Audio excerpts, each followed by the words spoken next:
So this is what depression can look like. A while back, I fell off the gratitude bandwagon. I had a higher TSH, I was feeling rubbish, I wasn't taking care of myself. And I thought to myself, like, so many people are in a similar position. They're depressed and they don't even realize it. Like, I'd recently had a blood test and my TSH came back as like 4.70, which is a little bit high. Not too much that I need more meds, but very, very close to it. Like, I'm usually aiming for it to be around 0.5-ish so I can reduce my reliance on my medication. Anyway, this time I totally lost my way. I'd not been for my morning walk in about 3 months. Yeah. I'd picked up my weights and I'd started to prioritize strength training workout in the morning, but I hadn't been getting in my cardiovascular activity and I'd become like really, really sedentary and had been prioritizing playing piano over my health. Yeah. And it showed up in a blood test.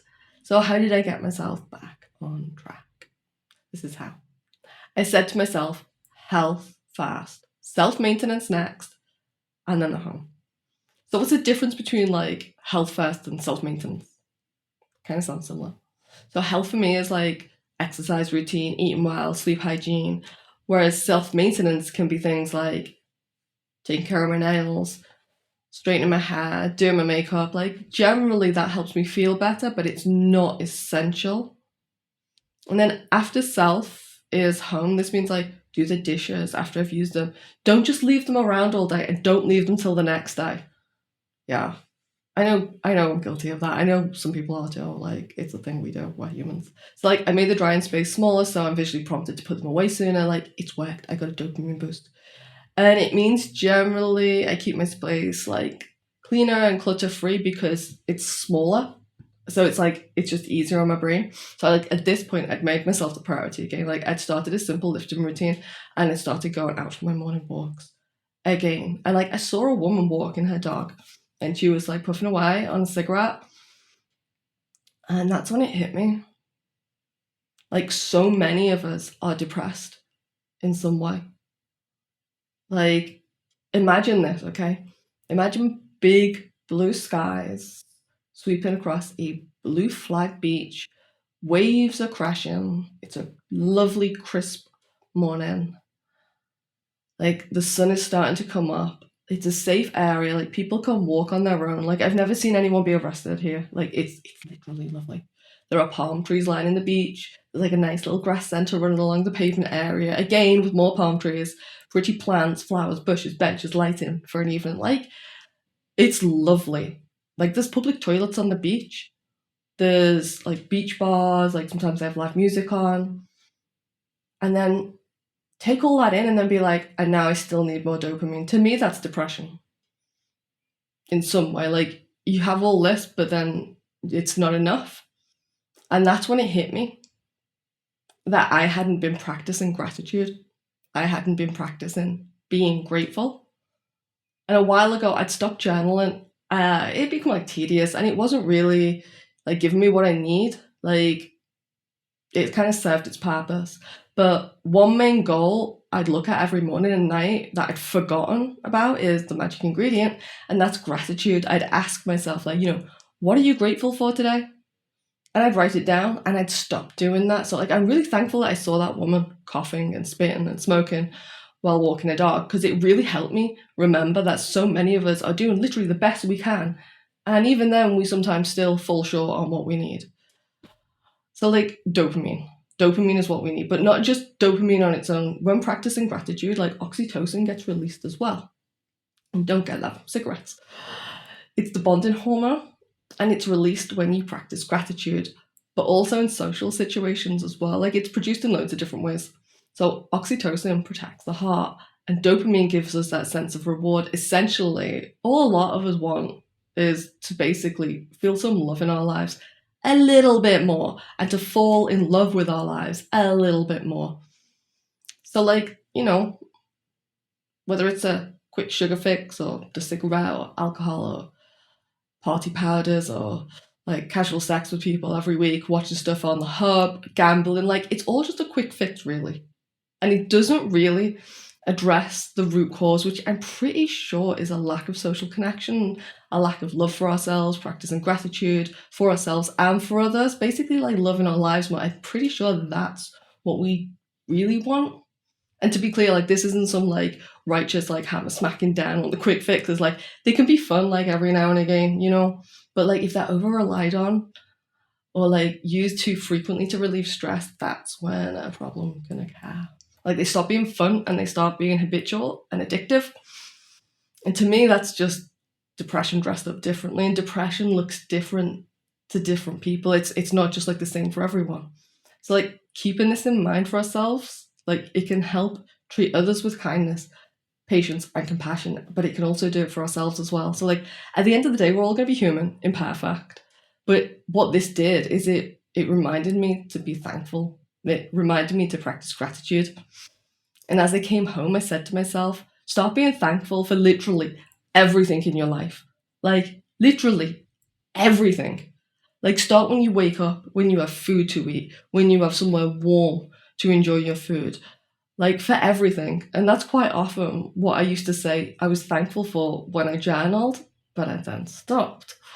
I told myself to be thankful for the clean apartment, the beautiful surrounds, the clean and safe environment, the multiple blankets I've got to keep me warm during the cooler months, like the time I have to write. I told myself to start thanking myself for doing the things that I'm doing, for giving what I can to myself, because like no one else is going to do that.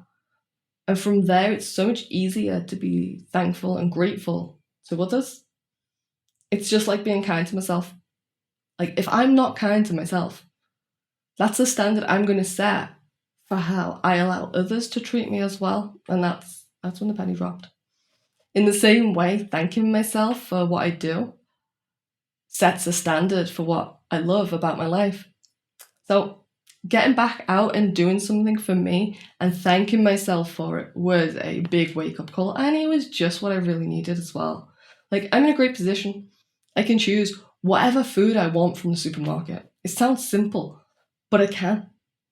I think people overlook it. Like, it's safe to walk where I walk. Like, I have heat, I have clean clothes, I have clean water, I have a water filter, a television that I hardly ever watch, a subscription service that I probably don't use, a laptop, a smartphone, games when I'm bored, exercise equipment to use, a comfortable bed. Like, I could literally keep going. And I think a lot of the time, like, we just get wrapped up in it and just, like, take it for granted. Forgetting how much I have diminishes the effort it took to get me here.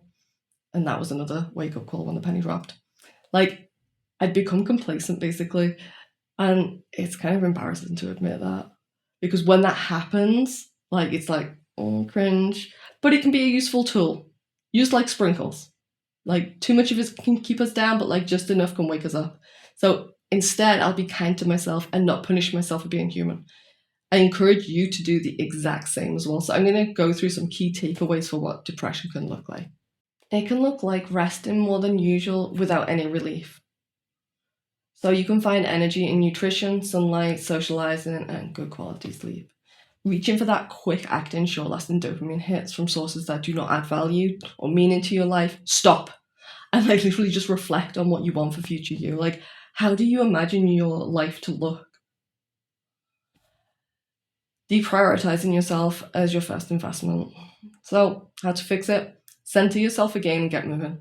Thank yourself for everything you've done to get this far, and then remember, you never really stop unless you die.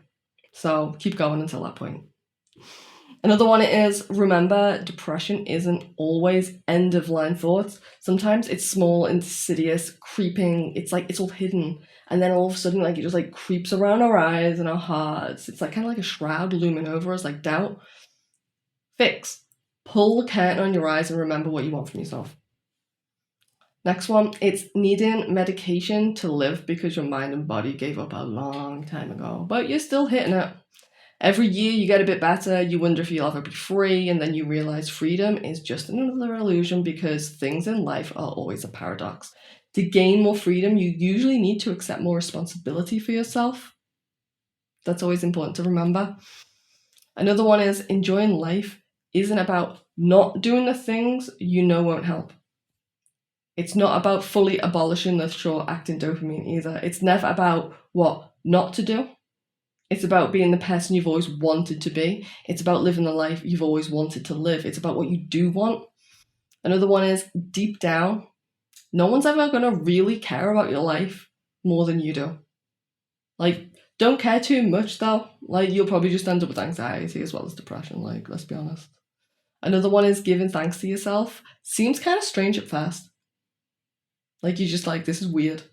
But then you start to realize, like, the first time you're building standards to work upwards from, rather than just complaining about what you don't want in your life. Because if all you do is complain about what you don't want, that's what you're going to get on repeat. Doesn't make any sense, does it? So another one is, regardless of how you feel, honestly, money always helps. Like it or not, at the foundation level, it's how we take care of ourselves. You don't have to like it, it's just the truth. And the last one is a harsh reality that people end their lives literally all of the time. And guess what? The world still turns. So learn to build a life you love and just keep on going. I hope this has given you a bit of clarity and peace when you need it the most. Bye.